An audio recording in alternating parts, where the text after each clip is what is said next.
much. So the next speaker up here is Aniki with OpenSCAD, making 3D objects by code. There you go. What's the clicker? Ah. Yeah. Thank you. Hello, everyone. Hope you're all enjoying camp. My name is Aniki. I'm a self-taught maker, and I think I got 10 years ago my first 3D printer, the Cupcake CNC machine. And since then I've been involved in the 3D printing scene and that kind of stuff. And one thing that actually has always amazed me is that how many people have 3D printers, and if I ask them, hey, what do you make with it, or what do you design with it, they don't. They just print other people's stuff. And then I ask them why. Well, most people don't know how to draw, or at least not electronically and that kind of stuff. Neither do I, but I do know how to code. So I want to talk about how you can actually use your coding skills to actually make 3D objects. And that's something done by something called OpenSCAD, OpenSCAD, whatever you want to call it. I have absolutely no affiliation with this project whatsoever. I'm just a fan, user of it. It's open source. You can run it on your Mac, Linux, whatever machine you have, even on a Raspberry Pi. And by using code, you can actually or take a DXF file, a 2D design file, and turn it into a 3D file, or completely from scrap create objects. So you can start very simply by saying, okay, I want to have a cube. And then you just give a command called a cube, 10 by 10 by 10, and you have a 3D cube in space. And you can see from the syntax, it's somewhat like C language based. So it's, if you're familiar with programming an Arduino or something like that, you'll find the syntax to be very familiar. And there are all kinds of other shapes that you can make. You can make a cylinder. You can actually make a cylinder with the top and the bottom radius to be different, so you get a cone. And all those kinds of things you can actually make. But as it is a programming language, you can actually do operations with these things. So I can take that cube, and I can take that cylinder, and by putting a difference command around it, it actually always first draws the first object within the difference command, and anything else than what I specify, it actually subtracts from it. So I end up, in this case, with a cube with a hole through it, and whatever other objects I add within that difference command, it starts subtracting that. One other method that you can actually draw more complex shapes, something that I actually use a lot, is I can put, for instance, a few cylinders in a particular order. So I'm using the cylinder command here, and I use a translate command to actually place it somewhere in space. So a particular order, in this case, like a triangle. Now I have these three cylinders. By just simply putting a hole command around it, it makes a 3D object of that outline of that shape.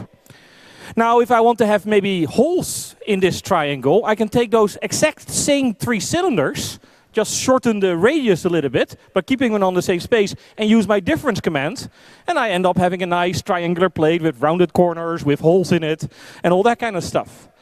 But the nice thing about all of this is it's a programming language, so you can really make the benefits of having a programming language. So when I design stuff, I'm very impatient. I very quickly want to make something, and then I'll find out everything that's wrong about it, and I'll go back and fix it. You can do that all with parameters. So in the beginning of my program, I define my parameters that I'll probably later know that I will have to change. And I make modules for these objects to make my code very simple and very readable. And this is really how you can leverage the power. You can loops and all those kinds of things to really make very complex things with just a few lines of code. Now, even you might not have ever heard of the existence of OpenSCAD. If you have ever visited Thingiverse, you probably have been in contact with these kind of OpenSCAD files. If you go to Thingiverse, the website to download 3D objects from, you can select on something called customizable. Anything that is customizable means it is actually written in OpenSCAD. And therefore, anything that's written in OpenSCAD, even on Thingiverse itself, that is customizable, you can even in the web page change therefore. So for instance, in this example, this is a cylinder slot. You want to change the code on how to open up the slot. You don't have to know how to program. You don't have to download even OpenSCAD whatsoever. In Thingiverse website, you see there are 4 variables for the numbers that you want to have for the object, and it will automatically adjust the code. But what's the great thing? On that same page, you find the button View Source. So you can actually see the source code on how this object was created by that person. And all that person does is in the beginning specify those variables. Those variables therefore are picked up by Thingiverse to show it into a nice web interface. And then you can take all that code that is in existence there. So let me give you some examples that are out there. If you, for instance, lost your keys, well, not if you lost your keys, if you only have 1 key left and you need more keys, someone with an OpenSCAD program that you can take a photo of your camera, of your key, it will analyze it and automatically translate it into an actual 3D printable key, so you can have spare keys. Other projects. Someone made a customizable thing on your laptop to that you don't have to put a silly sticker on it or something like that, but then you can make something nice with your name on it or something like that to hide your camera.